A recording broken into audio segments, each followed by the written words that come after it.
आत्मनंदन सभी को। आप सभी का बहुत बहुत स्वागत है इंद्रियों के इस प्लेटफॉर्म पर। फ्रेंड्स, हम अगर कोई आदत बना लेते हैं और हम चाहते हैं कि हम उससे अपना पीछे छुड़ाएं, तो ये कोई बहुत मुश्किल नहीं है।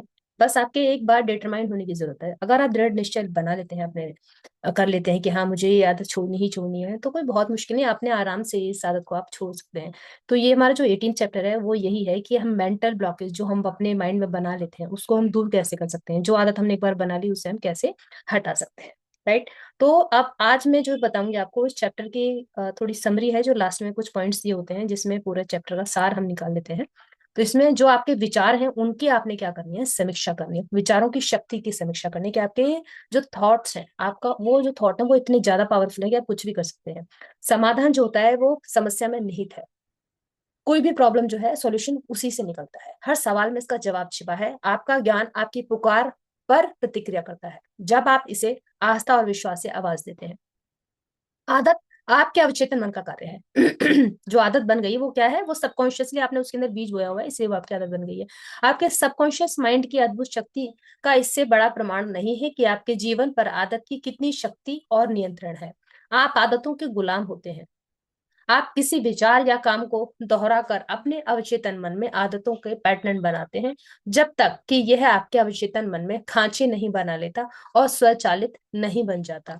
तो जब हम कोई काम रिपीट करते रहते हैं, उसकी जो पैटर्न होते हैं हमारे सबकॉन्शियस में बन जाते हैं। वैसे ही अगर आप किसी आदत को छुटाना चाहते हैं, आप चाहते हैं कि मेरी आदत हट जाए, तो जो आप चाहते हैं वैसा काम आप रेगुलर करना शुरू करते हैं, तो वो वाली जो चीज होगी पिछले वाली आपकी पैटर्न को हटा करके उसको रिप्रोग्राम करके नई वाली आदत डल जाएगी। लेकिन आपको क्या करना पड़ेगा, इसको रेगुलर करना पड़ेगा।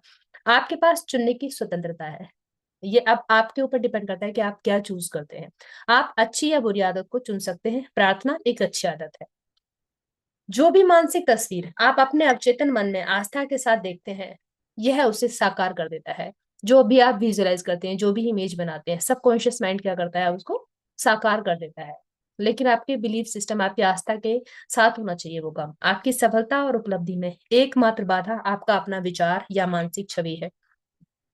जब आपका ध्यान भटके, तो अच्छाई या लक्ष्य के विचार से इसे वापस लौटा लें। इसकी आदत ना डालें। जो ध्यान भटक गया, जो आप चाहते नहीं है और आपका माइंड वहां जा रहा है, तो आपने क्या करना, अपने माइंड उसको पकड़ना है, ध्यान को वापस से अच्छी बात पर या अपने एम पर, गोल पर आपको लेके आके आ जाना है। तो आप जब इसकी आदत डालेंगे, आपका ध्यान भटकना बंद हो जाएगा। इससे मस्तिष्क को अनुशासित करना कहते हैं, कि आप अपने माइंड को कंट्रोल कैसे कर रहे हैं। राइट। आपका चेतन मन कैमरा है। जो कॉन्शियस माइंड है वो क्या है, कैमरा है। और आपका सबकॉन्शियस माइंड वह संवेदनशील प्लेट है जिस पर आप तस्वीर की छाप छोड़ रहे हैं। इंसान के पीछे जो एकमात्र बदकिस्मती पड़ी रहती है वह डर का विचार। हर काम, जो काम वो करना चाहता है, पहले से ही डरने लग जाना उसके अंदर। और इस डर को क्या करता है, माइंड बार बार दोहराता है। इस ज्ञान के साथ बदकिस्मती से पीछे छुड़ाएं कि आप जो भी काम शुरू करते हैं उसे आप दैवी विधान यानी कि डिवाइन का ये आपके लिए एक भगवान की ब्लेसिंग्स आई है। दैवी विधान में सुखद परिणाम तक पहुंचाएंगे। आप इसको कंप्लीट करेंगे। सुखद अंत की तस्वीर बनाएं और इसे विश्वास के साथ बनाए रखें। एक तस्वीर बनाए, क्योंकि क्या बोलता है कि अंत भला तो सब भला। तो एंड जो बनाए आप उसका, वो सुंदर सा बनाए अपने मन में कि हाँ मैं ये करूंगा और उसके बाद में ऐसा होगा। तो ये विजुअलाइजेशन ही आपका आपसे काम करवाएगी। फिर नई आदत डालने के लिए आपको विश्वास होना चाहिए कि ये वांछित है, इसे आप चाहते हैं। जब बुरी आदत को छोड़ने की आपकी इच्छा इसे जारी रखने की इच्छा से ज्यादा बड़ी हो, तो समझ लीजिए कि आपका 51%, 51% उपचार तो हो चुका है। दूसरों की बातें आपको तब तक चोट नहीं पहुंचा सकती जब तक कि आपकी खुद की वैचारिक और मानसिक सहमति ना हो। कोई आपको डिमोरलाइज करता है, कोई आपको नीचे गिराता है, तो वो तब तक आपको आहत नहीं कर सकता जब तक आपके अंदर स्ट्रांग विल पावर है। वो नहीं करा रहे हैं, आपके थॉट कमजोर है, आप खुद कमजोर हो, तभी आप उनसे बुरा मान रहे हो या दुखी हो रहे हो। खुद को अपने लक्ष्य के साथ एकाकार करें, जो शांति, सद्भाव और खुशी है। आप ही अपने ब्रह्मांड में इकलौते चिंतक है। आपका जो यूनिवर्स है ना, यूनिवर्स जो जिसे आप जी रहे हो, वो कौन बना रहा है, आप अकेले बना रहे हो। और उसका जो थिंकर है वो कौन है, आप खुद हो। कोई आपके भविष्य को नहीं बना रहा है, आप खुद बना रहे हो अपने आप सोच के। बहुत शराब पीना पलायन की अवचेतन इच्छा है। ज्यादा जैसे बहुत ड्रिंक करते हैं जो, बहुत ज्यादा, तो वो लोग क्या है, वो भाग रहे हैं अपने सबकॉन्शियस माइंड की इच्छा से। उससे दूर भाग रहे हैं। शराब पीने का कारण नेगेटिविटी और विध्वंसात्मक चिंतन है।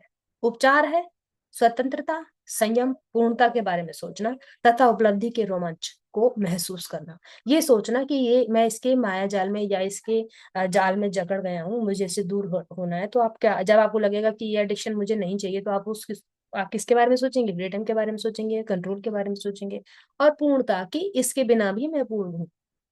राइट? ड्रिंक किया तो आप एक टाइम के लिए आप उससे, जो नॉर्मल जो सब चल रहा है उससे आप थोड़ी देर के लिए दूर हो जाते हैं, लेकिन वापस आ तो वहीं जाते हैं ना।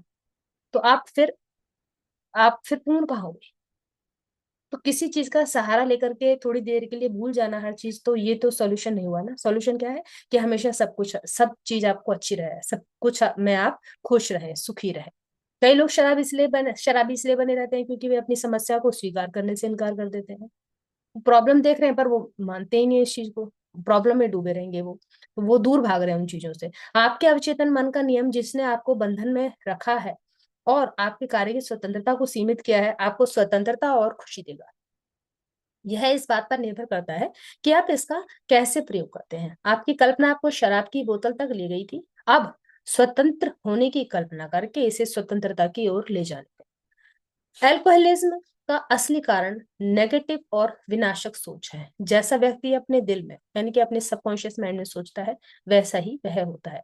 जब डर आपके मन का दरवाजा खटखटाए तो ईश्वर में आस्था और सभी अच्छी चीजों को दरवाजा खोलने दें।